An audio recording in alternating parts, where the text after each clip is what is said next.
ഇന്ന് നമ്മൾ ഈ ചാപ്റ്ററിന്റെ ലാസ്റ്റ് ക്ലാസ്സിലേക്കാണ് പോകുന്നത്.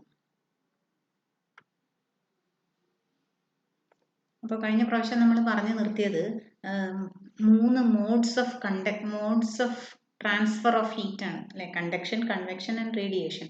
കണ്ടക്ഷൻ സോളിഡ്സിലുള്ളതാണ്, മോളിക്യൂൾസിന്റെ ആക്ച്വൽ മൂവ്മെന്റ് അവിടെ നടക്കുന്നില്ല. കൺവെക്ഷൻ ഫ്ലൂയിഡ്സിലുള്ളതാണ്, അവിടെ ആക്ച്വൽ മോളിക്യൂൾസിന്റെ മൂവ്മെന്റ് നടക്കും. നാച്ചുറൽ കൺവെക്ഷൻ ഉണ്ട്, അതിൻ്റെതാണ് സീ ബ്രീസ്, ലാൻഡ് ബ്രീസ് ഒക്കെ. ഫോഴ്സ്ഡ് കൺവെക്ഷൻ ഉണ്ട് അല്ലെ. നമ്മുടെ ഹാർട്ട് ഒക്കെ ഫോഴ്സ്ഡ് കൺവെക്ഷൻ ആണ്. ഇതൊക്കെ നമ്മൾ കണ്ടതാണ്.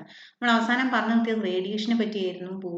സൂര്യനിൽ നിന്ന് ഭൂമിയിലേക്ക് ചൂടെത്തുന്നത് റേഡിയേഷൻ വഴിയാണ്. അതിനൊരു മീഡിയം ആവശ്യമില്ല. അതുപോലെ നമ്മൾ ചൂടുള്ള ഇസ്തിരിപ്പെട്ടിയുടെ അടുത്ത് നിൽക്കുമ്പോഴും നമുക്ക് റേഡിയേഷൻ അനുഭവപ്പെടുന്നു, അല്ലെങ്കിൽ ചൂട് അനുഭവപ്പെടുന്നുണ്ട്. Even though air is a bad conductor of heat, എന്നാലും നമുക്ക് അടുത്തെത്തുമ്പോഴും തന്നെ ചൂട് അനുഭവപ്പെടുന്നത് ആ പെട്ടിയിൽ അല്ല, ആ ചൂടുള്ള വസ്തുവിൽ നിന്ന് പുറത്തേക്ക് വരുന്നത് ഇലക്ട്രോ മാഗ്നറ്റിക് റേഡിയേഷൻസ് ആണ് എന്നുള്ളത് കൊണ്ടാണ്. ഇലക്ട്രോ മാഗ്നറ്റിക് റേഡിയേഷൻസിന് പ്രസരണം ചെയ്യാൻ അല്ലെങ്കിൽ എന്താവശ്യമില്ല, മീഡിയം ആവശ്യമില്ല. ട്രാൻസ്ഫർ ചെയ്യാൻ മീഡിയം ആവശ്യമില്ല. അപ്പോൾ അവിടെയാണ് നമ്മൾ പറഞ്ഞു നിർത്തിയത്. ഇനി നമ്മൾ അതിനേക്കാളും കുറച്ചുകൂടി high level black body radiation എന്ന കൺസെപ്റ്റിലേക്കാണ് പോകുന്നത്. ഇത് ഒരു വെയ്ഗ് കൺസെപ്റ്റാണ്. നിങ്ങളുടെ ഒരു ലെവൽ വെച്ചിട്ട് ഈ കൺസെപ്റ്റ് കംപ്ലീറ്റ് ആയിട്ട് നമുക്ക് പറഞ്ഞ് ഫലിപ്പിച്ചെടുക്കാനാവില്ല. കുറച്ചുകൂടി ഹയർ ലെവൽ സ്റ്റഡീസിലേക്ക് പോകുമ്പോൾ മാത്രമാണ് ഇതിൻ്റെ കൃത്യമായ ഒരു ചിത്രം നിങ്ങളുടെ മനസ്സിൽ കിട്ടുള്ളൂ. ഒന്നാമത് എന്താ വെച്ചാൽ ബ്ലാക്ക് ബോഡി എന്താണ്, ഒരു ബ്ലാക്ക് ബോഡി എന്ന് പറഞ്ഞാൽ എന്നുള്ള ചോദ്യം തന്നെ വളരെ വെയ്ഗായിരിക്കും. വെയ്ഗായ ഒരു കൺസെപ്റ്റാണ്. അതായത് ബ്ലാക്ക് ബോഡി എന്ന് പറഞ്ഞ ആദ്യകാലങ്ങളിലൊക്കെ ടെക്സ്റ്റ് ബുക്കിൽ ഉണ്ടായിരുന്നത് ഒരു കുടം. അതാണ് നമ്മൾ കഴിഞ്ഞ ക്ലാസ്സിൽ ബ്ലാക്ക് ബോഡി ഒരു കറുത്ത പെയിന്റ് അടിച്ച വസ്തു എന്നൊക്കെ പറഞ്ഞത്. അപ്പൊ ചിത്രം എങ്ങനെയായിരുന്നു? ഒരു കുടം, കറുപ്പ് പെയിന്റ് അടിച്ച ഒരു കുടം, അതിനൊരു ചെറിയ ഒരു ക്യാവിറ്റി ആണല്ലോ, അത് അതിനൊരു ചെറിയ ഹോളും ഉണ്ട്. അങ്ങനെയായിരുന്നു. അപ്പൊ അത് ഒരു ബ്ലാക്ക് ബോഡിയാണ്, അത്തരത്തിലുള്ള ഒരു ബ്ലാക്ക് ബോഡിയാണ്. പക്ഷെ ബ്ലാക്ക് ബോഡി എന്നതൊരു വൈഡ് കൺസെപ്റ്റിൽ എടുക്കുമ്പോൾ ഭൂമി ഒരു ബ്ലാക്ക് ബോഡിയാണ്. സ്റ്റാർസ്, മൂണ്, സണ്ണ്, ഇതൊക്കെ എന്താണ്? ബ്ലാക്ക് ബോഡികളാണ്. അപ്പൊ നമ്മുടെ കൺസെപ്റ്റ് ആകെ മാറുകയാണ്. എന്താണ് ബ്ലാക്ക് ബോഡി? ബ്ലാക്ക് ബോഡി എന്ന് പറഞ്ഞാൽ ഫിസിക്സിൽ പറയുമ്പോൾ ബ്ലാക്ക് ബോഡി എന്ന് പറഞ്ഞാൽ അതിലേക്ക് വന്നു വീഴുന്ന എല്ലാ റേഡിയേഷൻസിനെയും അത് അബ്സോർബ് ചെയ്യും. ഈ ബ്ലാക്ക് ബോഡീനെ നമ്മളൊന്ന് ഹീറ്റ് ചെയ്ത് കൊടുത്താൽ, ഹീറ്റ് ചെയ്യാൻ തുടങ്ങിയാൽ അത് അബ്സോർബ് ചെയ്യുന്ന ടെമ്പറേച്ചറിനനുസരിച്ച് അത് ഓരോ റേഡിയേഷൻസിനെ പുറത്തേക്ക് വിടുകയും ചെയ്യും. അപ്പൊ അതാണ് ബ്ലാക്ക് ബോഡീന്റെ കൺസെപ്റ്റ്. അല്ലാതെ നമ്മുടെ മനസ്സിൽ ഒരു കറുത്ത രൂപം അല്ല വരേണ്ടത്.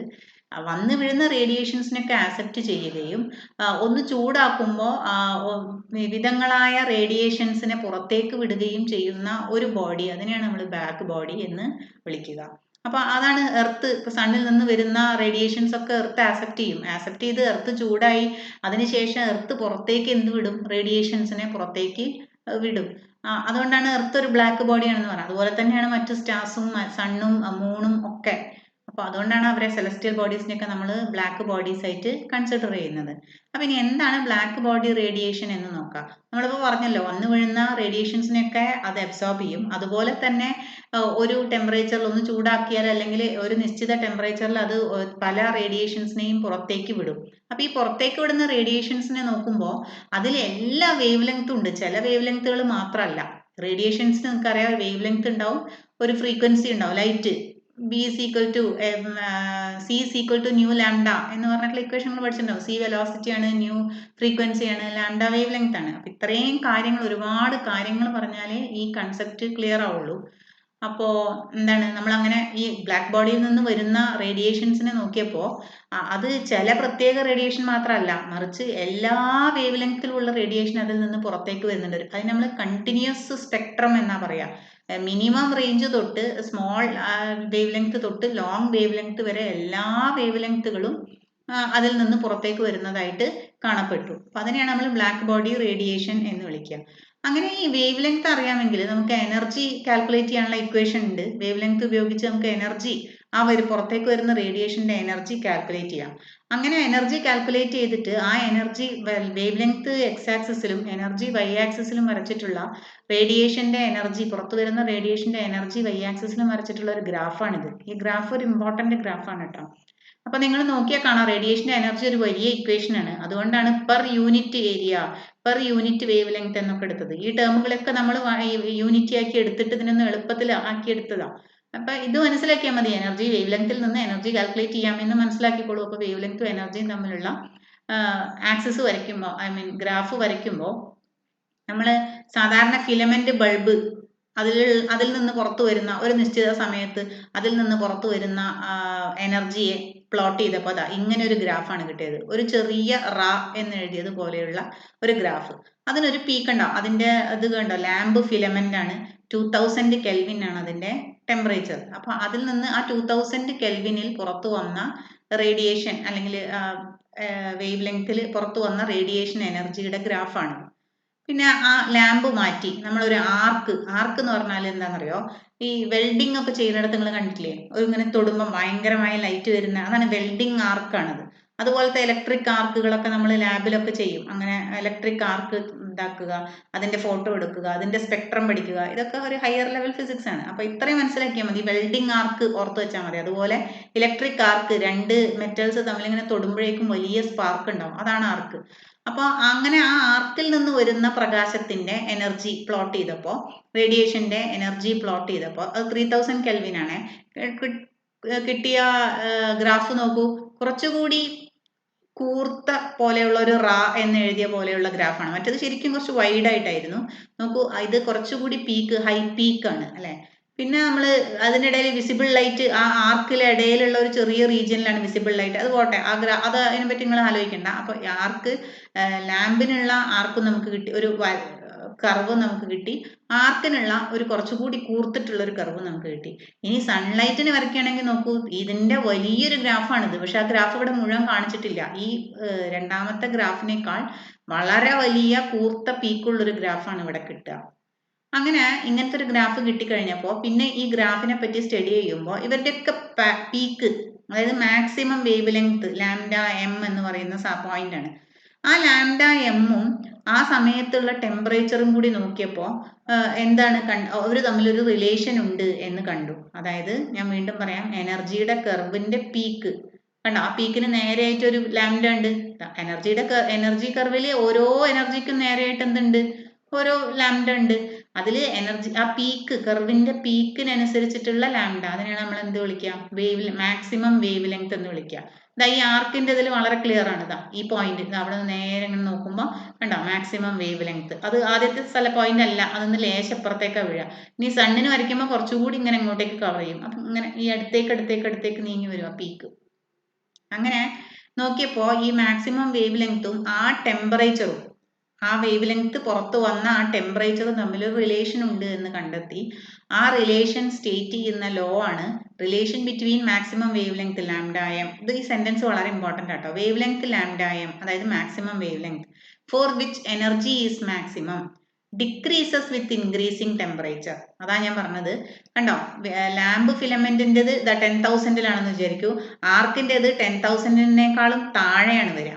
സണ്ണിൻ്റെത് വരുമ്പോൾ അതിനേക്കാൾ വളരെ താഴെയാണ് വരിക. അതായത് ലാംഡ എം കൂടുമ്പോൾ, lambda m maximum wavelength for which energy is maximum decreases with increasing temperature. വളരെ ഇമ്പോർട്ടൻ്റ് ആയിട്ടുള്ള സെന്റൻസ് ആട്ടോ, ഡിക്രീസസ് വിത്ത് ഇൻക്രീസിങ് ടെമ്പറേച്ചർ. ഇപ്പോൾ relation between lambda m maximum wavelength and temperature is given by Wien's displacement law. ഇപ്പോൾ വളരെ important ആണ് Wien's displacement law, ഈ graph, ഈ sentence. അങ്ങനെ എന്താണ്, ലാംഡ എമ്മും ടിയും തമ്മിൽ ഇൻവേഴ്സലി പ്രൊപ്പോർഷണൽ ആണ് എന്ന് കണ്ടു. So lambda M into T is a constant. കോൺസ്റ്റന്റിനെയാണ് നമ്മൾ എന്ത് വിളിക്കുക, വീൻസ് കോൺസ്റ്റന്റ് എന്ന് വിളിക്കുക. വീൻസ് കോൺസ്റ്റന്റിന്റെ വാല്യൂ 2.9 × 10⁻³ മീറ്റർ കെൽവിൻ ആണ്. എന്താണ്, ലാംഡ വേവ് ലെങ്ത് മീറ്ററിലാണ്, ടി കെൽവിനിലാണ്. സോ മീറ്റർ കെൽവിൻ എന്ന് കിട്ടും. എന്തിനാണ് വീൻസ് കോൺസ്റ്റന്റ് കാണുന്നത്? അത് വളരെ യൂസ്ഫുൾ ആണ് four finding out that surface temperature of celestial bodies like moon, sun and other stars. അപ്പോൾ ഈ ലോയുടെ ഒക്കെ വെച്ചാൽ വലിയ ഉപകാരങ്ങളാണ് ഈ ലോ കൊണ്ടുള്ളത്. അതുകൊണ്ടൊക്കെയാണ് ഇത് വളരെ ഇമ്പോർട്ടൻ്റ് ആകുന്നത്. എന്താണ്, ഇവരുടെയൊക്കെ സെലസ്റ്റിയൽ ബോഡീസിനൊക്കെ ടെമ്പറേച്ചർ വളരെ ഈസി ആയിട്ട് നമുക്ക് ഇത് ഉപയോഗിച്ച്, ഈ ഇക്വേഷൻ ഉപയോഗിച്ച് കണ്ടുപിടിക്കാം. നോക്കാം, മൂണിന് നോക്കിക്കോളൂ. മൂണിൽ നിന്ന് വരുന്ന പ്രകാശത്തെ നമ്മൾ പഠിക്കും. വ്യത്യസ്ത ഇൻസ്ട്രുമെന്റുകളൊക്കെ വെച്ച് അതിൽ നിന്ന് വരുന്ന പ്രകാശത്തിന്റെ വേവ് ലെങ്ത് അതിൻ്റെ ഒക്കെ നമ്മൾ നോക്കി ഒരു ഗ്രാഫൊക്കെ വരയ്ക്കും. അപ്പോൾ ഗ്രാഫൊക്കെ വരച്ചു കഴിഞ്ഞപ്പോൾ നമുക്ക് ആ എനർജി കർവ്, മൂണിനുള്ള എനർജി കർവ് നമ്മൾ വരച്ചു. അപ്പോൾ മാക്സിമം എനർജി ഉള്ള ലാംഡ അതിനെയാണ് നമ്മൾ മാക്സിമം വേവ് ലെങ്ത് എന്ന് പറയുക. ആ മാക്സിമം വേവ് ലെങ്ത് നമുക്ക് കിട്ടിയത് 14 മൈക്രോമീറ്റർ എന്നാണ്. അതായത് 14 × 10⁻⁻6.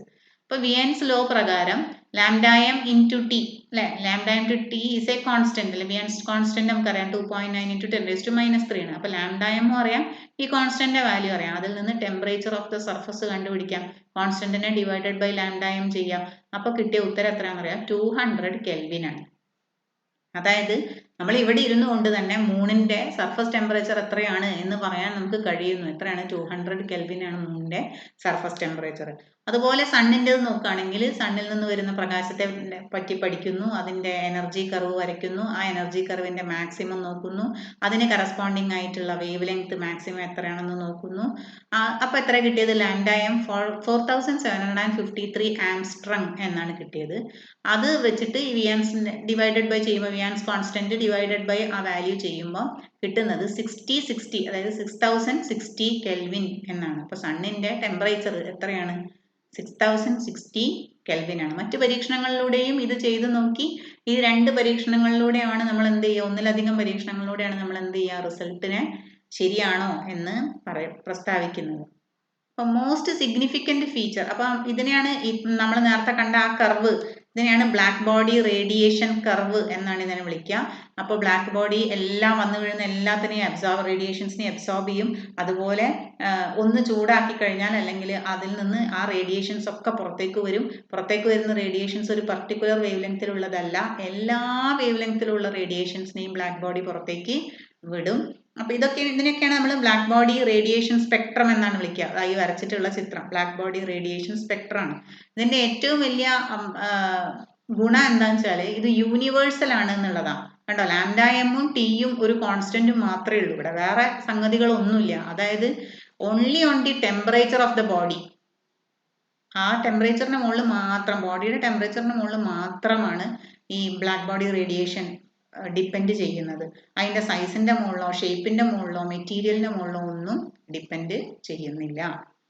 അപ്പോൾ വിയാൻസ് ഡിസ്പ്ലേസ്മെന്റ് ലോ കുറേ കൺസെപ്റ്റുകൾ നിങ്ങൾക്ക് ഭയങ്കര വേഗമായിരിക്കും, പക്ഷെ ജസ്റ്റ് ബ്ലാക്ക് ബോഡി എന്താണെന്ന് അറിയാം, എന്താണ് ആ കർവ് എന്ന് അറിയാം, എന്താണ് വിയാൻസ് ഡിസ്പ്ലേസ്മെന്റ് ലോയുടെ ഇക്വേഷൻ എന്നുള്ളത് മനസ്സിലാക്കുക. ബാക്കി പ്രോബ്ലം ചെയ്യുമ്പോൾ മനസ്സിലാവും, ഒന്നുകൂടി ക്ലിയർ ആവും. അടുത്ത സ്റ്റീഫൻ ബോൾട്സ്മാൻ ലോ ആണ്. സ്റ്റീഫൻ എന്ന് പറയുന്ന ഒരു സയന്റിസ്റ്റ്, ബോൾട്സ്മാൻ എന്ന് പറയുന്നത് വേറൊരു സയന്റിസ്റ്റ് കേട്ടോ. അവരൊക്കെ ഭയങ്കര അഗ്രഗണ്യന്മാരാണ് കേട്ടോ ഫിസിക്സിന്റെ ഫീൽഡിലെ. അപ്പോൾ അവർ രണ്ടുപേരും കൂടി ഉണ്ടാക്കിയെടുത്തല്ലോ, അതാണ് അടുത്തത്. എന്താണ്? എനർജി ഒരുപാട് ദൂരം, energy can be transferred by radiation. നമ്മൾ കണ്ടല്ലോ, സണ്ണിൽ നിന്നുള്ള എനർജി ഭൂമിയിലെത്തുന്നത് ത്രൂ റേഡിയേഷൻ ആണ്. അപ്പോൾ വളരെ ദൂരം സഞ്ചരിക്കാൻ പറ്റും, മീഡിയം ഒന്നും വേണ്ട. അപ്പോൾ ഈ ടോട്ടൽ ഇലക്ട്രോ മാഗ്നറ്റിക് എനർജി, നേരത്തെ നമ്മൾ പറഞ്ഞ പോലെ അല്ല, അത് ടോട്ടൽ എനർജി, ആ വേവിന്റെ ടോട്ടൽ ഇലക്ട്രോ മാഗ്നറ്റിക് എനർജി, ഒരു ബോഡിയിൽ നിന്ന് പുറത്തു വരുന്ന ടോട്ടൽ ഇലക്ട്രോ മാഗ്നറ്റിക് എനർജി ഒരു പർട്ടിക്കുലർ ടെമ്പറേച്ചറിൽ is proportional to its size. നേരത്തെ നമ്മൾ പറഞ്ഞത് അങ്ങനെയല്ല, ഓരോ ടെമ്പറേച്ചറിലുള്ള കാര്യമാണ് നമ്മൾ പറഞ്ഞത്. ഇപ്പൊ നമ്മൾ പറയുന്നത് എന്താണ്? ഒരു ബോഡിയിൽ നിന്ന് ഒരു ചൂടായിട്ടുള്ള ഒരു ബോഡി, അതിൽ നിന്ന് പുറത്ത് ഒരു ചൂടായ ഇരുമ്പ് അതിൽ നിന്ന് പുറത്തേക്ക് വരുന്ന റേഡിയേഷൻസ്, ടോട്ടൽ എനർജി മൊത്തമായിട്ടും അതിനെ കാൽക്കുലേറ്റ് ചെയ്താൽ അത് എന്തിന്റെ മുകളിലൊക്കെ ഡിപ്പെൻഡ് ചെയ്യും? അതിന്റെ സൈസിന്റെ മുകളിൽ ഡിപ്പെൻഡ് ചെയ്യും. അതിന് എത്രമാത്രം പുറത്തേക്ക് വിടാൻ കഴിയും, ഇറ്റ്സ് എബിലിറ്റി ടു റേഡിയേറ്റ്, അതിനെയാണ് നമ്മൾ എമിസിവിറ്റി എന്ന് വിളിക്കുക. പിന്നെ അതിന്റെ ടെമ്പറേച്ചറിന്റെ മുകളിലും ഡിപ്പെൻഡ് ചെയ്യും. ബ്ലാക്ക് ബോഡി റേഡിയേഷൻ നമ്മൾ കണ്ടു, ടെമ്പറേച്ചറിന്റെ മുകളിൽ മാത്രമേ ഡിപ്പെൻഡ് ചെയ്യുള്ളൂ. അതിന് വിയാൻസ് ഡിസ്പ്ലേസ്മെന്റ് ലോയ്ക്ക് ഒരു നല്ല എക്സാമ്പിൾ എന്താണെന്നറിയോ? നമ്മൾ ഒരു ഇരുമ്പെടുത്ത് ചുട്ട് പഴുപ്പിക്കുകയാണെന്ന് വിചാരിക്കുക. ആദ്യം ആ ഇരുമ്പ് എന്താവും? ഒരു കഷ്ണം കമ്പി എടുത്ത് ചുട്ട് പഴുപ്പിക്കുകയായിരിക്കാം. ആദ്യം അത് റെഡ് ഹോട്ടാണ് ആവുക. ഈ റെഡ് എന്ന് പറയുന്നത് വിബ്ജിയോർ എന്ന് പറയുന്നത് റെഡിലാണ് മാക്സിമം വേവ് ലെങ്ത് ഉള്ളത്. അപ്പം ആദ്യം ടെമ്പറേച്ചർ എന്ന് പറഞ്ഞിട്ടുണ്ടെങ്കിൽ ടെമ്പറേച്ചർ ചൂട് ഇങ്ങനെ കൂടി വരികയാണ്. പക്ഷെ കമ്പയർ ചെയ്യുമ്പോൾ ലോ ടെമ്പറേച്ചറിലാണ് മാക്സിമം റെഡ്. അപ്പൊ ലാംഡായം ഇൻറ്റു ടി, റെഡ് മാക്സിമം ആണ്. അപ്പോൾ ടി അവിടെ ചെറുതാണ്, ലാംഡായം into T is a constant. പിന്നെയും ചൂടാക്കുമ്പോൾ അതെന്താവും? യെല്ലോ നിറാവും, വിബ്ജിയോർ ഓറഞ്ച് നിറാവും. അപ്പോൾ ഓറഞ്ചിന് റെഡിനേക്കാൾ വേവ് ലെങ്ത് കുറവാണ്, പക്ഷെ അതിന്റെ ആ ടെമ്പറേച്ചർ അവിടെ കൂടുതലാണ്. അപ്പോൾ വീണ്ടും ആ കോൺസ്റ്റന്റ് ആയിട്ട് മൾട്ടിപ്ലൈ ചെയ്യുമ്പോൾ ഒരേ വാല്യൂ ആയിട്ട് നിൽക്കും. പിന്നെയും ചൂടാക്കിയാലോ യെല്ലോ കളറാവും. വീണ്ടും വേവ് ലെങ്ത് കുറഞ്ഞു, പക്ഷെ ടെമ്പറേച്ചർ കൂടി. പിന്നെ വീണ്ടും ചൂടാക്കുമ്പോൾ നീല നിറത്തിൽ വരും, അവസാനം അത് വെള്ള നിറത്തിൽ വരും. അപ്പോൾ ഇൻവേഴ്സ്ലി പ്രൊപ്പോർഷണൽ ആണ്, നിങ്ങൾ കാണുന്നില്ലേ, എപ്പോഴും ആ ടെമ്പറേച്ചറും വേവ് ലെങ്ത്തും തമ്മിൽ എന്തായിരിക്കും, ഇൻവേഴ്സ്ലി പ്രൊപ്പോർഷണൽ ആയിരിക്കും. തിരിച്ച് സ്റ്റിഫാൻ ബോൾസ്മാൻസിലേക്ക് തന്നെ വരാം. അപ്പോൾ നമ്മൾ പറഞ്ഞു മൊത്തം എനർജി, ഒരു ബോഡിയിൽ നിന്ന് പുറത്തേക്ക് വരുന്ന മൊത്തം എനർജി, ഇലക്ട്രോ മാഗ്നറ്റിക് എനർജി എന്തിൻ്റെ മുകളിലൊക്കെ ഡിപ്പെൻഡ് ചെയ്യും, സൈസിൻ്റെ മുകളിൽ, അതിൻ്റെ ടെമ്പറേച്ചറിൻ്റെ മുകളിൽ, അതിന് എത്രമാത്രം പുറത്ത് വിടാനാവും, അതായത് എമിസിവിറ്റിയുടെ മുകളിൽ, 3 ടേംസിൻ്റെ മുകളിൽ ഡിപ്പെൻഡ് ചെയ്യും. നമ്മൾ അതിന് ഒരു ഇക്വേഷൻ ഉണ്ടാക്കുകയാണ്. For a body which is a perfect radiator, energy emitted per unit time H capital S is given by area A sigma T raised to 4. ഇതൊരു ഇമ്പോർട്ടൻറ്റ് ഇക്വേഷൻ ആണ്. H is proportional to T raised to 4 ആണ്. H is equal to A sigma T raised to 4. 4th പവറിലുള്ള ഒരു law ആണിത്.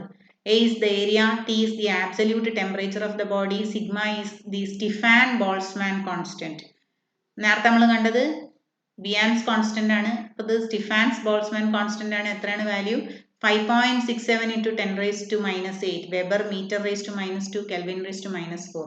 Important ആണ്. ഇത് ഓർത്ത് വയ്ക്കാൻ എളുപ്പമുണ്ട്. 5, 6, 7 കണ്ടോ, 10 raised to minus 8 അങ്ങനെ വെച്ചിട്ട് ഓർത്ത് വയ്ക്കാം.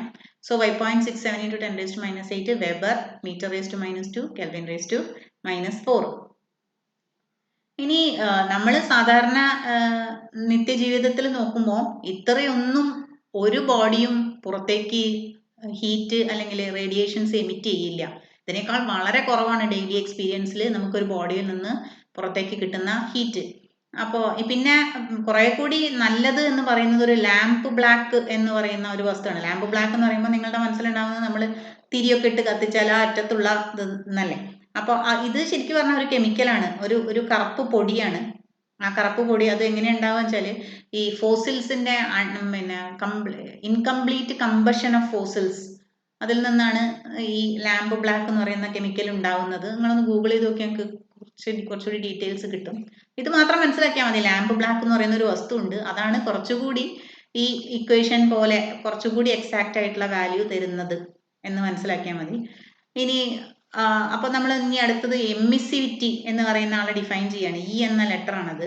അപ്പോൾ എമിസിവിറ്റിയും കൂടി ഇതിൻ്റെ മുകളിൽ ഡിപ്പെൻഡ് ചെയ്യുമെന്ന് നമ്മൾ കണ്ടിട്ടുണ്ട്. So H is equal to A E raised to sigma T raised to 4. മിക്ക കേസസിലും പെർഫെക്റ്റ് റേഡിയേറ്റർ ആണ് നമ്മൾ പ്രോബ്ലംസിലൊക്കെ എടുക്കുക. അപ്പോൾ നമ്മൾ ഈ 1 ആക്കി എടുക്കുന്നതാണ്. ഇനി അങ്ങനെ അല്ലെങ്കിൽ ഇയും കൂടി ഉൾപ്പെടുത്തേണ്ടി വരും. അപ്പോൾ ടോട്ടൽ ഹീറ്റ് എനർജി അല്ലെങ്കിൽ പുറത്തേക്ക് വരുന്ന electro magnetic energy per unit time, അതിൻ്റെ ഇക്വേഷൻ ആണ് H is equal to A E sigma T raised to 4. ഈ ഭാഗത്ത് നിങ്ങൾ ഇക്വേഷൻസ് ഒക്കെ ഇങ്ങനെ പഠിക്കുക മാത്രമേ നിവർത്തിയുള്ളൂ. ഇതൊക്കെ വളരെ വലിയ ഡെറിവേഷൻസ് ആണ്.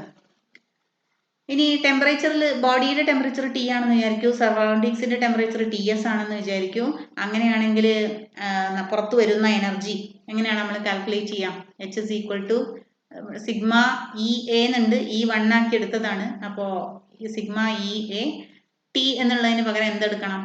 ബോഡിയുടെ ടെമ്പറേച്ചറും സറൗണ്ടിങ്സിൻ്റെ ടെമ്പറേച്ചറും ഉണ്ടെങ്കിൽ ബോഡിയിൽ നിന്ന് കുറേ ടെമ്പറേച്ചർ സറൗണ്ടിങ്സിലേക്ക് നഷ്ടപ്പെട്ടു പോകും. അപ്പം ബാക്കിയുള്ള temperature T raised to 4 minus TS raised to 4. വെറും T raised to 4 എന്ന് എടുത്തിരുന്നെടുത്ത് ഇപ്പോൾ T raised to 4 minus TS raised to 4 എന്ന് എടുക്കണം. ഈ ഒരു ഇത് നോക്കിയാൽ കാണാം, ഈ ഡാറ്റ നോക്കിയാൽ നമുക്ക് കാണാം. ഒരു ആളുടെ ബോഡിയുടെ ഏരിയയാണ് തന്നിട്ടുള്ളത് 1.9 metre square. Room temperature 22 degree Celsius, internal body temperature 37 degree Celsius, skin temperature 28 degree Celsius. Emissivity of the skin is 0.97 for relevant region of electromagnetic radiation. അപ്പോൾ ഹീറ്റ് ലോസ് എങ്ങനെ കിട്ടുക? ഈ ഇക്വേഷൻ ആണ് H is equal to sigma E A എന്നെടുക്കണം. ഇവിടെ emissivity തന്നിട്ടുണ്ട്. അപ്പോൾ ഈ 1 അല്ല, അപ്പോൾ അതുകൊണ്ട് E A raised to T raised to 4 minus TS raised to 4. ആ വാല്യൂസ് ആണ് ഇത്. സിഗ്മയുടെ value 5.67 10 raised to minus 8 Stefan Boltzmann constant ആണ്. ഇയുടെ value 0.97, area of cross section 1.9, T raised to 4 എന്താണ്? ബോഡിയുടെ ടെമ്പറേച്ചർ. ബോഡിയുടെ ഇനി ഇന്റേണൽ ബോഡി ടെമ്പറേച്ചർ എടുക്കണ്ട, സ്കിൻ ടെമ്പറേച്ചറിൽ നിന്നാണ് പുറത്തേക്ക് പോണത്. അപ്പോൾ 28 ഡിഗ്രി സെൽഷ്യസ് എടുത്താൽ മതി. അപ്പോൾ 28 ഡിഗ്രി സെൽഷ്യസ് പ്ലസ് 273 ചെയ്താൽ 301 കിട്ടും. Raise to 4 minus room temperature എത്രയാണ്? സറൗണ്ടിങ്സിൻ്റെ ടെമ്പറേച്ചർ എത്രയാണ്? 22 ഡിഗ്രി സെൽഷ്യസ് ആണ്. അതിനെ പ്ലസ് 273 ചെയ്താൽ 295 റൈസ് ടു 4 എന്ന് കിട്ടും. ചെയ്താൽ 66.4 വാട്ട് എന്നാണ് കിട്ടുക. അപ്പോൾ ബോഡി റെസ്റ്റിലാണെങ്കിൽ ഇതേ ഇക്വേഷൻ ചെയ്താൽ നമുക്ക് എന്ത് ഉത്തരം കിട്ടുമെന്ന് അറിയാം? 120 വാട്ട്സ് കിട്ടും. അപ്പോൾ ബോഡിയിൽ നിന്ന് ഒരുപാട് നോക്കൂ, ഇത് 66.4 ഉള്ളൂ, ഇത് 120 വാട്ട്സ് ഉണ്ട്. അപ്പോൾ ഒരുപാട് ഹീറ്റ് എന്ത് ചെയ്ത് പോയിട്ടുണ്ട്, നഷ്ടപ്പെട്ടു പോയിട്ടുണ്ട്. ഈ ഹീറ്റ് നഷ്ടപ്പെടാതിരിക്കാൻ വേണ്ടി ഇപ്പോൾ കുറച്ച് ഹൈടെക് ആയിട്ടുള്ള പരിപാടികളൊക്കെ നടത്തുന്നത് പോലെ തന്നെ ക്ലോത്തിന്റെ ഉള്ളിൽ ഒരു ലൈനിങ് വെക്കുക. എങ്ങനത്തെ ലൈനിങ് ആണെന്നറിയോ? ഒരു ഷൈനി മെറ്റാലിക് ലെയർ. അപ്പൊ അതായത് നമ്മുടെ ശരീരത്തിൽ നിന്ന് പുറത്തു വരുന്ന ഹീറ്റ് റേഡിയേഷൻസ് ആ ക്ലോത്തിന്റെ ഉള്ളിലുള്ള ലെയറിൽ തട്ടി വീണ്ടും ശരീരത്തിന്റെ ഉള്ളിലേക്ക് തന്നെ പോകാൻ വേണ്ടിയിട്ടുള്ള തരത്തിൽ ഇപ്പോൾ ക്ലോത്തുകളൊക്കെ ഡിസൈൻ ചെയ്യുന്നുണ്ട് എന്നൊന്ന് മനസ്സിലാക്കി വെക്കാൻ വേണ്ടിയിട്ട് പറഞ്ഞൊരു പോയിന്റാണ്. ഗ്രീൻ ഹൗസ് ഇഫക്റ്റ് നിങ്ങൾ വളരെ ചെറിയ ക്ലാസ് തൊട്ടിട്ട് ഇത് കേൾക്കുന്നുണ്ടാകും. നമ്മളെ കാലാവസ്ഥ നേരിടുന്ന ഏറ്റവും വലിയ ബുദ്ധിമുട്ട് എന്നൊക്കെ പറഞ്ഞ് നമ്മളിതൊക്കെ കേൾക്കുന്നുണ്ടാവും. ഈ ഗ്രീൻ ഹൗസ് ഇഫക്റ്റ് പക്ഷെ നല്ലതും ചീത്തയും ഉണ്ട്. നല്ലത് എന്താണെന്ന് വെച്ചാൽ ഗ്രീൻ ഹൗസ് ഇഫക്റ്റ് ഇല്ലായിരുന്നുവെങ്കിൽ ഭൂമിയുടെ ടെമ്പറേച്ചർ -18°C ആയേനെ. എന്താണ് ഗ്രീൻ ഹൗസ് ഇഫക്റ്റ് എന്ന് പറഞ്ഞാൽ? എർത്തിന് ചുറ്റും അറ്റ്മോസ്ഫിയർ ഉണ്ട് അല്ലെ, ഓസോൺ പാളികളുണ്ട്. അപ്പൊ എന്താണ്, എർത്ത് സണ്ണിൽ നിന്നുള്ള റേഡിയേഷൻസ്, പലതരത്തിലുള്ള റേഡിയേഷൻസ് വരിക. ഇലക്ട്രോ മാഗ്നറ്റിക് റേഡിയേഷൻ ആണ് സണ്ണിൽ നിന്ന് വരിക. അതിൽ ultraviolet, visible ray, infrared, gamma, radio waves, അങ്ങനെ ഒരുപാട് സാധനങ്ങളുണ്ട്. അപ്പോൾ ഈ അൾട്രാ വയലറ്റ് റേസിന് ലോ വേവ് ലെങ്ത് ഉണ്ടാവുക. അവർ വളരെ എളുപ്പത്തിൽ ഓസോണിന്റെ ഉള്ളിൽ കൂടെ താഴേക്ക് വരും. താഴേക്ക് വന്നു കഴിഞ്ഞാൽ എർത്ത് ഇതിനെ അബ്സോർബ് ചെയ്യും. എർത്ത് അബ്സോർബ് ചെയ്ത് കഴിഞ്ഞാൽ എർത്ത് പിന്നെ പുറത്തു വിടുക ഇൻഫ്രാറെഡ് റേസിനെയാണ്. ഈ ഇൻഫ്രാറെഡ് റേസിന് ഹൈ വേവ് ലെങ്ത് ആണുള്ളത്. അപ്പൊ ഈ ഹൈ വേവ് ലെങ്ത് അവരിങ്ങനെ അറ്റ്മോസ്ഫിയറിലൂടെയൊക്കെ സഞ്ചരിച്ച് മുകളിലെത്തി കഴിയുമ്പോൾ കാർബൺ ഡൈ ഓക്സൈഡും വാട്ടർ മോളിക്യൂൾസും ക്ലൗഡ്സും ഈ അറ്റ്മോസ്ഫിയർ എല്ലാം കൂടി ഈ ലോ വേവ് ലെങ്ത് ഉള്ള ആളെ തടഞ്ഞു നിർത്തും. അതിന് പുറത്തേക്ക് കടന്നു പോകാൻ കഴിയില്ല. ലോ വേവ് ലെങ്ത് ഉള്ള റേസിന് പുറത്തേക്ക് കടന്നു പോകാൻ കഴിയില്ല. അങ്ങനെ ഈ ഹീറ്റ് റേഡിയേഷൻ, ഇൻഫ്രാറെഡ് എന്ന് പറയുന്ന ഒരു ഹീറ്റ് റേഡിയേഷൻ ആണ്. അപ്പൊ അത് ഈ ഭൂമിയുടെ ഉള്ളിൽ തന്നെ, അല്ലെങ്കിൽ ഭൂമിയുടെ അറ്റ്മോസ്ഫിയറിന്റെ ഉള്ളിൽ തന്നെ തങ്ങി നിൽക്കും. അതുകൊണ്ടാണ് ചൂട് കൂടുന്നത്. അതുകൊണ്ടാണ് 18°C നിന്നും നമുക്ക് ജീവിക്കാൻ പറ്റിയ ചൂടിലേക്ക് എത്തിയത്. പക്ഷെ ഒരു പരിധിക്കപ്പുറം ഈ ചൂട് കൂടിയാൽ എന്ത് സംഭവിക്കും? പോളാർ റീജിയനിലുള്ള മഞ്ഞക്കുരുകയും മിക്ക തുറമുഖ നഗരങ്ങളും വെള്ളം കയറുകയും ഒക്കെ സംഭവിക്കും അധികം താമസിയാതെ തന്നെ. അപ്പൊ കണ്ടോ, നമ്മുടെ മലിനീകരണം കൂടുന്നതുകൊണ്ടാണ് carbon dioxide, carbon monoxide, sulphur monoxide ഇത്യാദി ഇതൊക്കെ അന്തരീക്ഷത്തിൽ കൂടുന്നതിനനുസരിച്ച് അവർ കൂടുതൽ ഇൻഫ്രാറെഡ് റേസിനെ ഇവിടെ പിടിച്ചു വെക്കും. അപ്പം വീണ്ടും വീണ്ടും ചൂട് കൂടും. കണ്ടോ, അതിന്റെ പ്രോബ്ലംസ് ആണ് പറഞ്ഞിട്ടുള്ളത്. നമുക്ക് ഒരുപാട് പ്രോബ്ലംസ് ഉണ്ടാവും. ഐസ് ക്യാപ്സ് മെൽറ്റ് ചെയ്യും, സീ ലെവൽ റൈസ് ചെയ്യും, വെതർ പാറ്റേൺസ് ചേഞ്ച് ചെയ്യും. ഇപ്പോൾ ഈ ന്യൂനമർദ്ദങ്ങളൊക്കെ ഉണ്ടാകുന്നത് ഈ കാലാവസ്ഥയിലുള്ള വലിയ മാറ്റങ്ങൾ കൊണ്ടാണ്. അറേബ്യൻ സീയും ബേ ഓഫ് ബംഗാളും തമ്മിൽ വലിയ ടെമ്പറേച്ചർ ഡിഫറൻസ് ഉണ്ടാകുമ്പോഴാണ് ഈ ന്യൂനമർദ്ദങ്ങൾ ഉണ്ടാകുന്നത്. അതുകൊണ്ടാണ് നമ്മുടെ നാട്ടിൽ ഇപ്പോൾ മഴയൊക്കെ ഇത്ര അതിതീവ്ര മഴയൊക്കെ ആയിട്ട് പെയ്തുകൊണ്ടിരിക്കുന്നത്. എല്ലാ നാട്ടിലെയും ഏറ്റവും കൂടുതൽ ഡെവലപ്ഡ് ആയിട്ടുള്ള സ്ഥലം എന്ന് പറയുന്നത് തുറമുഖ നഗരങ്ങളായിരിക്കും. കാരണം ഷിപ്പ് വഴിയൊക്കെയുള്ള വാണിജ്യം വളരെ നന്നായിട്ട് വികസിക്കുമ്പോൾ ആ നാടൊക്കെ വളരെ വികസിക്കും. ബോംബെ, നമ്മുടെ ഇന്ത്യയിൽ തന്നെ എടുത്ത് നോക്കിയും കാണാം. ബോംബെ, വിശാഖപട്ടണം, കൽക്കട്ട, ഇതൊക്കെ ഇന്ത്യയിലെ പോർട്ടുകളാണ്. അവരൊക്കെ വളരെ വികസിച്ചതുമാണ്. അതേമാതിരി ന്യൂയോർക്ക്, കാനഡ ഒക്കെ ഒരുപാട് വലിയ വലിയ പോർട്ടുകളാണ്. അപ്പോൾ ഈ ഐസ് മെൽറ്റ് ചെയ്താൽ സീ ലെവൽ റൈസ് ചെയ്യുകയും ആദ്യം ഈ തുറമുഖ നഗരങ്ങളിലേക്ക് വെള്ളം കുറേശ്ശെയായി കയറാൻ തുടങ്ങുകയും ചെയ്യും. അപ്പോൾ അതുകൊണ്ട് തന്നെ ഗ്ലോബൽ വാർമിംഗ് ഉണ്ടാക്കാൻ വേണ്ടിയാണ് ക്യോട്ടോ ഉടമ്പടി എന്നൊക്കെ പറഞ്ഞിട്ട് നിങ്ങൾ കേട്ടിട്ടുണ്ടാവും. അപ്പോൾ എൻഹാൻസ്ഡ് ഗ്രീൻ എഫക്റ്റ്, അതുപോലെ തന്നെ ഡെസേർട്സിലേക്കുള്ള മഞ്ഞുരുകുകയും ചെയ്യും. അതുപോലെ തന്നെ ഉള്ള സാധനങ്ങളൊക്കെ കരിഞ്ഞു പോകാൻ തുടങ്ങുകയും അപ്പോൾ ഈ മരുഭൂമിയുടെ വിസ്തീർണം കൂടിക്കൂടി വരികയും ചെയ്യും.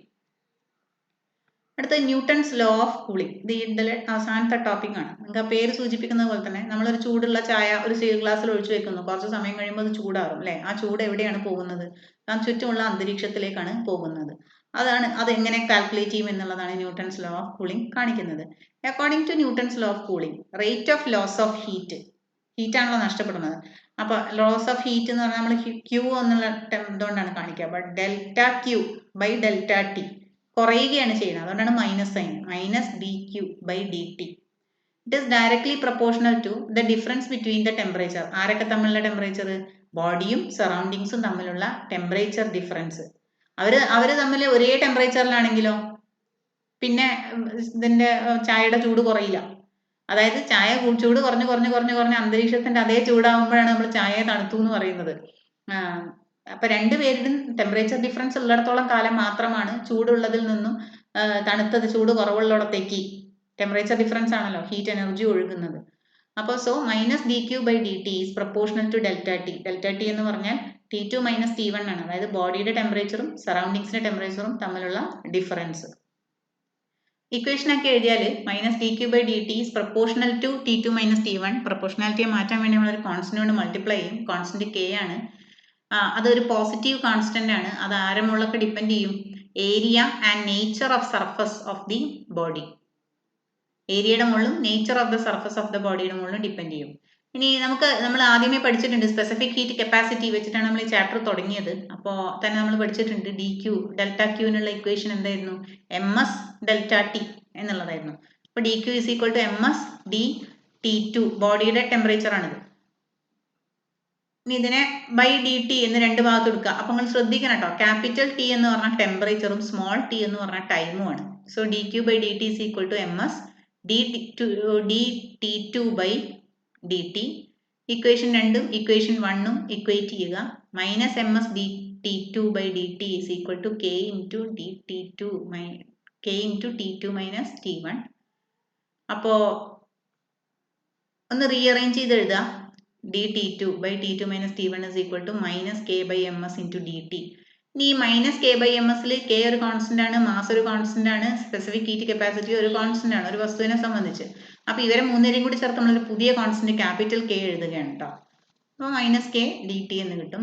അപ്പോൾ ഇത് നോക്കിയാൽ നിങ്ങൾക്ക് അറിയാം, ഇത് ഇൻ്റഗ്രേറ്റ് ചെയ്യണം. ഇൻ്റഗ്രേറ്റ് ചെയ്യുമ്പോൾ ഇവിടെ ഇൻ്റഗ്രേറ്റ് ചെയ്യുമ്പോൾ 1 by T2 മൈനസ് T1നെ ഇൻ്റഗ്രേറ്റ് ചെയ്താൽ ലോഗ് എന്ന് പറഞ്ഞൊരു ഫംഗ്ഷനാണ് കിട്ടുക. Log to the base E. നിങ്ങൾ കുറച്ച് കഴിയുമ്പോൾ മാത്സിൽ പഠിക്കും, വേറെ നിവർത്തിയൊന്നുമില്ല.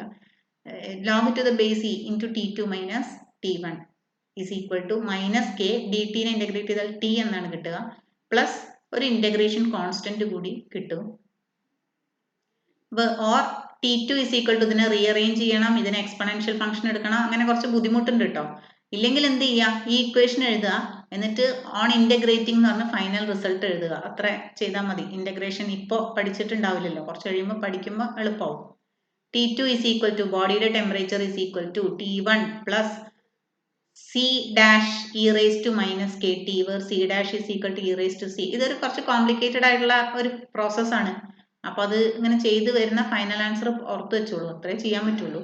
ഇനി നമ്മൾ ടൈമും ടെമ്പറേച്ചർ ഡിഫറൻസും തമ്മിലുള്ള ഗ്രാഫ് വരച്ചാൽ ഇതുപോലൊരു ഗ്രാഫാണ് കിട്ടുക.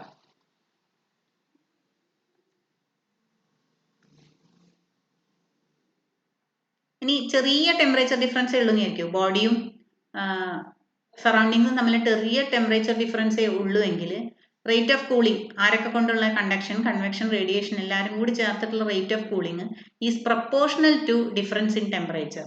അപ്പോൾ നമ്മൾ നേരത്തെ കണ്ട ഗ്രാഫിൽ വലിയ ടെമ്പറേച്ചർ ഡിഫറൻസ് ഉണ്ടായിരുന്നു, അതുകൊണ്ടാണ് ഇതൊരു പരാബോളയായിട്ട് വന്നത്. ഇനി ചെറിയ ടെമ്പറേച്ചർ ഡിഫറൻസേ ഉള്ളൂ എങ്കിൽ നമുക്കിതാ ഇങ്ങനെ ഒരു സ്ട്രെയിറ്റ് ലൈൻ ആണ് കിട്ടുക. കണ്ടോ, നോക്കാം. അത് വെരിഫിക്കേഷൻ ഓഫ് ലോ ചെയ്യാൻ വേണ്ടിയിട്ടുള്ള ഒരു എക്സ്പെരിമെന്റ് പറഞ്ഞിട്ടുണ്ട്. എക്സ്പെരിമെന്റിൽ പറഞ്ഞിട്ടുള്ള ഇതാണ്, നമ്മൾ നേരത്തെ കലോറിമീറ്റർ കണ്ടതാണ്. അപ്പോൾ കലോറിമീറ്റർ ഒരു കോപ്പർ കലോറിമീറ്റർ ആണ്. അതിലേക്ക് നമ്മൾ ചൂടുള്ള വെള്ളം ഒഴിച്ചു, അതിലേക്ക് ഒരു തെർമോമീറ്റർ ഇറക്കി വെച്ചു. ഇനി കലോറിമീറ്ററിന് ചുറ്റും ഒരു ഇൻസുലേറ്റർ ഉണ്ട്. അതിന് പുറത്ത് നേരത്തെ ഒരു വുഡൻ പാത്രമായിരുന്നു. ഇപ്പൊ ആ വുഡൻ പാത്രത്തിലേക്കും നമുക്ക് എന്ത് ചെയ്യാൻ പറ്റും, വെള്ളം ഒഴിക്കാൻ പറ്റും. അപ്പൊ ആ വുഡൻ പാത്രത്തില് വുഡ്, അതിന്റെ പുറത്ത് ഒരു പാത്രം, ഇതാണ് ആ വുഡ്. നേരത്തെ ഇത്രയേ ഉണ്ടായിരുന്നുള്ളൂ. ഇപ്പോൾ അതിന് പുറത്തൊരു ലെയർ കൂടി ഉണ്ട്. ആ ലെയറിലേക്ക് നമ്മൾ വീണ്ടും ഒരു മെറ്റൽ ലെയർ തന്നെയാണ്, അതിലേക്ക് നമ്മൾ വീണ്ടും എന്ത് ചെയ്യാണ്, അതിലേക്കും ചൂടുവെള്ളം ഒഴിക്കുകയാണ്. അതിലും ഒരു ടെമ്പറേച്ചർ ഒരു തെർമോമീറ്റർ ഇട്ട് വെച്ചു. ഇവിടെ നടക്കുന്ന പ്രോസസ്സ് ഫിസിക്സ് ഇത്ര മാത്രമേ ഉള്ളൂ. എന്താണ്, ഇവിടെ ഇത് ഇൻസുലേറ്റഡ് ആണ് അല്ലെ. അപ്പൊ ഇവിടെ എന്ത് നടക്കില്ല, സറൗണ്ടിങ്സിലേക്ക് നഷ്ടം സംഭവിക്കില്ല. ഇവിടെ നോക്കൂ, ഇവിടെ നേരെ പുറത്ത് സറൗണ്ടിങ് ഉള്ളത്. അപ്പൊ ഈ പുറമേയുള്ള ആളുടെ ടെമ്പറേച്ചർ വളരെ എളുപ്പത്തിൽ എന്ത് ചെയ്യും, സറൗണ്ടിങ്സിലേക്ക് പോകും. അപ്പൊ T1ഉം T2ഉം തമ്മിലുള്ള ഡിഫറൻസ് വളരെ എളുപ്പത്തിൽ എടുക്കാൻ കഴിയും. എന്നിട്ട് ലോഗ് T2 മൈനസ് T1ഉം സമയവും തമ്മിലുള്ള ഒരു ഗ്രാഫ് പ്ലോട്ട് ചെയ്യുക. അപ്പൊ എന്ത് കിട്ടും, it is A straight line having A negative slope. ഇതുപോലത്തെ ഒരു ഇതാണ് കിട്ടുക, നെഗറ്റീവ് സ്ലോപ്പ് ഉള്ള ഒരു സ്ട്രെയിറ്റ് ലൈനാണ് കിട്ടുക. ഈ ഗ്രാഫ് ഒന്ന് ഓർത്ത് വെക്കണം കേട്ടോ, ആ ഗ്രാഫ് മാത്രം ചോദിച്ചിട്ടുണ്ട്. ഒരു പ്രോബ്ലം ചെയ്യാം. ഈ പ്രോബ്ലം ചെയ്യുമ്പോൾ കുറച്ച് ശ്രദ്ധിച്ച് വേണം ചെയ്യാൻ കേട്ടോ. പക്ഷെ ഇങ്ങനത്തെ പ്രോബ്ലം ചോദിക്കാറുണ്ട്. A pan filled with hot food cools from 94 degrees Celsius to 86 degrees Celsius in 2 minutes. When the room temperature is at 20 degrees Celsius, how long will it take to cool from 71 degrees Celsius to 69 degree Celsius. അപ്പോൾ ഭക്ഷണം ആദ്യം 2 minute കൊണ്ട് 94 ഡിഗ്രിയിൽ നിന്നും 86 ഡിഗ്രിയിലേക്ക് കുറഞ്ഞു. അപ്പോൾ നമ്മുടെ റൂമിന്റെ ടെമ്പറേച്ചർ 20 ഡിഗ്രി സെൽഷ്യസ് ആണ് എല്ലായ്പ്പോഴും കേട്ടോ. അങ്ങനെയാണെങ്കിൽ 94 നിന്ന് 86 ആവാൻ 2 മിനിറ്റാണ് എടുത്തതെങ്കിൽ 71 നിന്ന് 69 ആവാൻ എത്ര സമയം എടുക്കും എന്നാണ് കാണേണ്ടത്. അപ്പൊ ന്യൂട്ടൺസ് ലോ ഓഫ് കൂളിംഗ് ആണ് ഉപയോഗിക്കേണ്ട ഇക്വേഷൻ. അത് ഒരു കോംപ്ലിക്കേറ്റഡ് ഇക്വേഷൻ ആണ്, നിങ്ങൾ കണ്ടല്ലോ. അപ്പൊ നമ്മൾ അതിനെ എങ്ങനെ ഒരു എളുപ്പത്തിൽ എടുക്കാം എന്നുള്ളതിനെ പറ്റിയിട്ടാണ് നമ്മൾ നോക്കണം. ഇങ്ങനത്തെ കുറെ സോൾവ്ഡ് പ്രോബ്ലംസ് നിങ്ങളുടെ ടെക്സ്റ്റ് ബുക്കുകളിലൊക്കെ ഉണ്ടാവും കേട്ടോ. ഒന്ന് ആ സോൾവ്ഡ് പ്രോബ്ലം നോക്കണം നല്ലതാണ്. പക്ഷെ ഇത് എന്താ വെച്ചാൽ ഇതിൽ എല്ലാ സ്റ്റെപ്പും ഇല്ല. അപ്പൊ നമ്മളൊന്ന് ശ്രദ്ധിച്ചിരുന്നാൽ ഇത് മനസ്സിലാവും. ആദ്യം നമുക്ക് നോക്കാം. 94 ഡിഗ്രി സെൽഷ്യസിൽ നിന്ന് 86 ഡിഗ്രി സെൽഷ്യസിലേക്കാണ് ആദ്യം ചൂട് കുറഞ്ഞത് 2 മിനിറ്റിൽ. അപ്പൊ ഇതിന്റെ ഒരു ആവറേജ് എടുക്കുക. 94 + 86/2 അത് 90 ഡിഗ്രി സെൽഷ്യസ് എന്നാണ് കിട്ടുക. അപ്പൊ 90 ഡിഗ്രി സെൽഷ്യസിൽ നിന്നും ടെമ്പറേച്ചർ 20 ഡിഗ്രി സെൽഷ്യസ് ഉള്ള മുറിയാണ് അല്ലെ. അപ്പൊ അതിലേക്കാണ് കുറയുന്നത്. അല്ലെങ്കിൽ ആ ടെമ്പറേച്ചർ സറൗണ്ടിങ് ടെമ്പറേച്ചറും ബോഡിയുടെ ടെമ്പറേച്ചറും തമ്മിലുള്ള ടെമ്പറേച്ചർ ഡിഫറൻസ് എത്രയാ? 70 ഡിഗ്രി സെൽഷ്യസ് ആണ്. അതാണ് ഒന്നാമത്തെ പോയിന്റ് കേട്ടോ. ഈ 94 നിന്ന് 86 മൈനസ് ചെയ്താൽ 8 ഡിഗ്രി സെൽഷ്യസ് കിട്ടുക. 8 ഡിഗ്രി സെൽഷ്യസ് കുറയാൻ 2 മിനിറ്റ് എടുക്കും. ഞാൻ ഇക്വേഷൻ എഴുതാം. എന്താണ്? Delta T capital T by ടൈമിന്റെ difference is equal to K into delta T. അപ്പൊ ചേഞ്ച് ഇൻ ടെമ്പറേച്ചർ 94 മൈനസ് 86 എത്രയാ? 8 ഡിഗ്രി 2 മിനിറ്റിൽ. അപ്പൊ 8 degree by 8 degree by 2 minutes is equal to K into ആ ആവറേജ് ടെമ്പറേച്ചറും റൂം ടെമ്പറേച്ചറും തമ്മിലുള്ള വ്യത്യാസം 70 ഡിഗ്രി സെൽഷ്യസ്. അത് നിങ്ങൾ ഓർത്ത് മനസ്സിലാക്കി വെക്കാൻ മാത്രമേ നിവർത്തിയുള്ളൂ കേട്ടോ. വേറെ രീതിയൊന്നും ഇപ്പൊ ഇതിനില്ല. അപ്പൊ അതാണ് ആദ്യത്തെ കേസിൽ. ഇനി ഇതുപോലെ നമ്മൾ രണ്ടാമത്തെ കേസിൽ വരും. അപ്പൊ എന്ത് ചെയ്യും? നമുക്ക് നോക്കാം. ആദ്യം ആവറേജ് കാണും. 71 69 തമ്മിലുള്ള ആവറേജ് കാണും. എത്രയാ? 70 ഡിഗ്രിയാ കിട്ടുക. 70 ഡിഗ്രി റൂം ടെമ്പറേച്ചറും തമ്മിലുള്ള വ്യത്യാസം കാണും. എത്രയാ? 50 ഡിഗ്രിയാ കിട്ടുക. ഇനി എന്താ ചെയ്യേണ്ടത്? 71 മൈനസ് 69 ചെയ്യാം. എത്രയാ? 2 ഡിഗ്രി സെൽഷ്യസ് ആ. അപ്പൊ നോക്കൂ, 2 ഡിഗ്രി സെൽഷ്യസ് ബൈ എത്ര സമയത്തിലാണ് എന്നാണ് നമ്മൾ കാണാൻ പോകുന്നത്. അപ്പൊ time is equal to K into 50 degree Celsius. ഇതിന്റെ ആവറേജും റൂം ടെമ്പറേച്ചറും തമ്മിലുള്ള വ്യത്യാസം. ഇത് ആ ഒരു നാക്കിലേ ചെയ്യാൻ പറ്റുള്ളൂ. അങ്ങനെ തന്നെ ഇത് ചെയ്യാൻ കഴിയുള്ളൂ. അതൊന്നും നിങ്ങൾ ചെയ്ത് പഠിക്കുക തന്നെ വേണ്ടി വരും കേട്ടോ. അപ്പൊ 2 degree by time is equal to K into 50 degree Celsius. ഇത് രണ്ടും കൂടി ഈ രണ്ട് ഇക്വേഷനെയും കൂടി ഇക്വേഷൻ 1 ഇത്, ഇക്വേഷൻ 2 ഇത്. ഇക്വേഷൻ 1 ഡിവൈഡഡ് ബൈ ഇക്വേഷൻ 2 ചെയ്യാം. ഒറ്റ അൺനോണല്ലേ ഉള്ളൂ. എങ്ങനെ ചെയ്തിട്ട് വേണമെങ്കിലും ആ അൺനോൺ കണ്ടുപിടിക്കുക എന്നുള്ളതാണ് നമ്മുടെ ലക്ഷ്യം. അപ്പോൾ 8/2 divided by 2 by time is equal to കെ ഒക്കെ പോവും 50 70/50. ഇക്വേഷൻ 1 ഡിവൈഡഡ് ബൈ ഇക്വേഷൻ 2 ആണല്ലോ. ഒന്ന് റീഅറേഞ്ച് ചെയ്ത് എഴുതിയാൽ നമുക്ക് ഈ ടൈം എന്ന് പറയുന്ന ഇക്വേഷനിലുള്ള ആ സാധനം കണ്ടുപിടിക്കാനാവും. Time is equal to 0.7 minutes എന്ന് കിട്ടും. അല്ലെങ്കിൽ 42 സെക്കൻഡ്സ് എന്ന് കിട്ടും. അപ്പൊ നോക്കൂ, 94 ഡിഗ്രിയിൽ നിന്ന് 86 ഡിഗ്രി ആവാൻ, അതായത് 8 ഡിഗ്രി കുറയാൻ 2 മിനിറ്റ് എടുത്തത്. പക്ഷെ 2 ഡിഗ്രി കുറയാൻ 42 സെക്കൻഡാണ് എടുക്കുക. അതായത് അതൊരു കൃത്യമായ പ്രോസസ് അല്ല. ആദ്യം പെട്ടെന്ന് ചൂട് കുറയുകയും പിന്നീട് ആ ലോഗ് ഫംഗ്ഷൻ എന്ന് പറഞ്ഞാൽ തന്നെ അത് കൃത്യമായിട്ടുള്ള ഒരു ചേഞ്ച് അല്ല കാണിക്കുക. ആദ്യം വളരെ പെട്ടെന്ന് ചൂട് കുറയുകയും പിന്നെ ആ ചൂട് കുറയുന്നതിന്റെ തോതിന് സ്പീഡ് കുറയുകയും ചെയ്യും. അപ്പൊ എനിക്കറിയാം ഈ ഒരു ക്ലാസ് വീൻസ് കോൺസ്റ്റന്റ് അല്ലെങ്കിൽ Wien's displacement law, Stefan Boltzmann's law, Newton's law of cooling, ഇതൊരു വേഗ് കൺസെപ്റ്റുകളാണ് ഇത് മൂന്നും. പക്ഷെ ആ ഇക്വേഷൻസ് ഒക്കെ ഒന്ന് പഠിച്ചു വെക്കുക, സ്റ്റേറ്റ്മെന്റ് പഠിച്ചു വെക്കുക, പ്രോബ്ലം ചെയ്യാൻ അത്യാവശ്യം ഒന്ന് മനസ്സിലാക്കി വെക്കുക. ഇത്രയും കാര്യങ്ങൾ ചെയ്തേ തീരൂ. ഗ്രാഫുകളും ഇത്രയും കാര്യങ്ങൾ നിങ്ങളൊന്ന് കടന്നുപോയേ തീരും. അപ്പൊ ശരി, അടുത്ത ദിവസം പുതിയ ചാപ്റ്ററുമായി കാണാം.